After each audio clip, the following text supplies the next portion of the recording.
Well, for 100 years, the Edmonton Federation of Community Leagues in general had different leagues from different areas of the city, and it's expanded to over 157 now. And these leagues are basically like little towns within the city, and they contribute by various manners in providing programs for the citizens in their various communities. So it's all about developing a sense of ownership and pride in your community, feeling good about where you live, and offering to help out where needed. It's quite unique, and not just in Edmonton, in all of North America. I have 35 first cousins, so I grew up in this huge tribe of families related, but I think that's so much more rare, and so you end up needing to make your own tribe, and I think we're very good at it in Edmonton. Something we're very proud of, and it's something that really helps keep a small town feel in an ever increasingly large city. We want to keep that vital and strong, and part of that is by celebrating what we've done and what we've achieved. That's what inspires the people and the volunteers in our future. But we as an organization felt, okay, it's time that we took the steps as the Federation to say thank you to all of those volunteers and do so in a tangible way that everybody can be quite proud of for years to come. 100 years is quite a long time, and the fact that it's happening in our lifetime is phenomenal. You know, it all started when we were doing the 90th anniversary, and we said, it was a lot of work doing the 90th anniversary. We said, we better get prepared for the 100th anniversary. Rather than sit around and wait for the 100th year to roll around and try to do something at the last minute, we thought, well, let's start now. Let's really do a number on this and do something we can all be proud of, and also have something that the city can benefit from for years to come. Community leagues have built over $500 million worth of infrastructure in neighborhoods across our city, whether it's playgrounds, outdoor rinks, halls, tennis courts, basketball courts, skateboard parks. So we thought it was natural that we do a park development, that's our business. We began organizing with getting volunteers and talking to the City of Edmonton. And so we talked to the city about an appropriate location, something that would have some profile to it, and that's why we wound up with Hawrelak Park. Not only its central location, it'd be easy for everyone to get to, but also because it really could use some revitalization at the time. Of course, it started with some basic ideas from our committee and our board, but we really wanted to get an input from the community, because it's all about community. If you want to do a project where you're celebrating community and you want them to participate in this project and also go to the project and have fun there, you want to ask what they would like. It's not just one person choosing whatever they like, because other people might not like it. So what most people like, they're going to put in the park. So we wanted to get some feedback from people who use the park on a regular basis and are down here for festivals as to what they would like to see built in Hawrelak Park. You can see at the back over there that we have a display and some of the photographs and information about it. There's an area that we're looking at getting some feedback specifically from kids. So we've got some pictures that we want to show them and see what kids like or what they're attracted to and what they would like to see at Hawrelak Park. Like most of the adults pick like the calm, non-dangerous stuff for their kids, and most of the kids pick like the really cool stuff. So we started with some seed funding right from the EFCL, and of course the staffing resources are all coming from the EFCL. The Community League movement, the 157 leagues, are going to contribute over $300,000 to the total budget of this project. We went off to City Hall to ask Edmonton City Council just over 15 months ago, and City Council was kind enough and supportive of us to come through with a commitment of $600,000 matching dollars.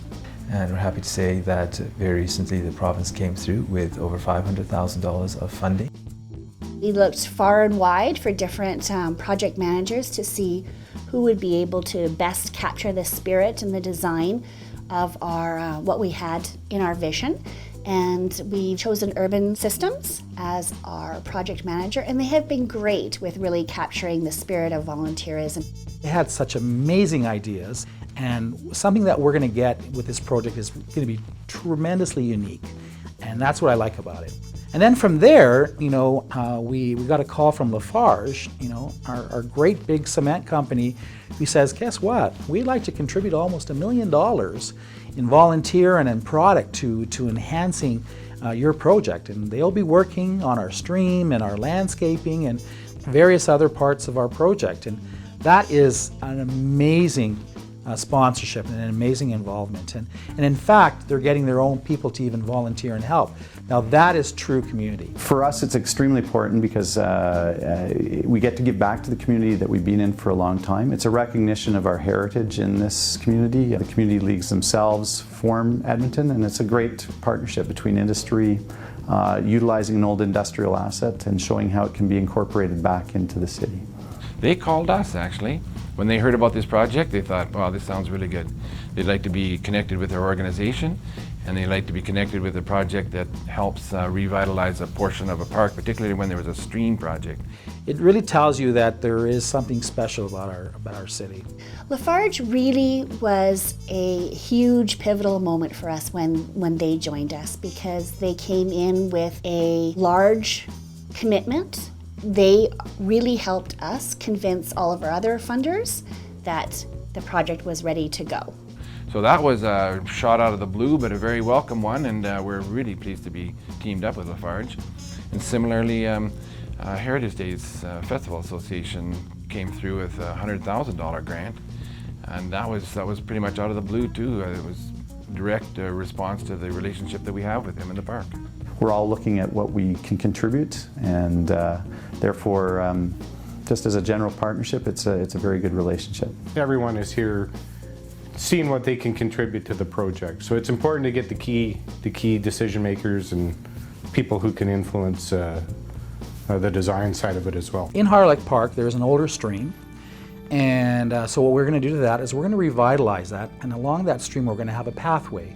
And on that pathway we're going to have several historical nodes, and we're going to have some nice brand new landscaping and a whole bunch of stuff. At the bottom part we're going to have a nice plaza, and the plaza is going to be a great place for meeting, for dancing, for doing all kinds of things, for in the wintertime for people to skate. There's going to be a fireplace, there's going to be a stage, so it's basically a nice meeting place. And at the top of the stream there's a pond, and we're going to have a smaller little plaza, a great place to just reflect and sit down, and even a great place to have the wedding photo. There's various fundraising aspects that we're doing, but the first one we'd like to talk about is we've started a thing called the $100 Club. And so the $100 Club is a great way of basically contributing to our project, honoring those people that you'd like to honor online when you give $100. And basically, you've given back to a project and back to your community in a very special way. And $100 is really not a lot of money, but if you get a lot of people giving $100, it certainly goes to enhancing the project and not just that, but continue it in perpetuity. Get in on the ground floor of our fundraising and help us bring this to reality, this project. We're hoping for 10 people in every community league to join the $100 Club in honor of something that's important to them.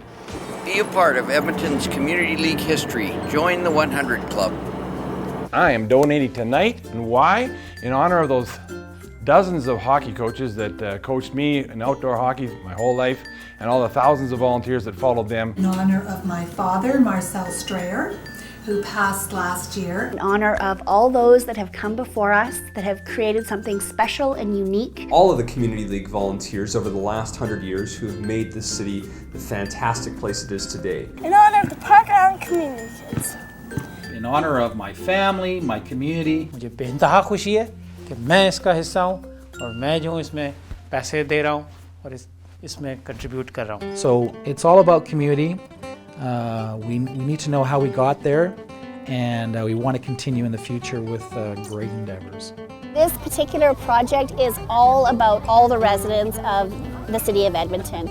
You are the people who have volunteered in your community, and you are the ones that we're building and honoring this for, to inspire future generations of community volunteers and all the work that you put into your neighborhood. So please get involved, get engaged, join our committees, pop on our website at EFCL.org and let us know what you think, and get involved and help us build something great in Harlech Park for the city of Edmonton to use for the next 100 years.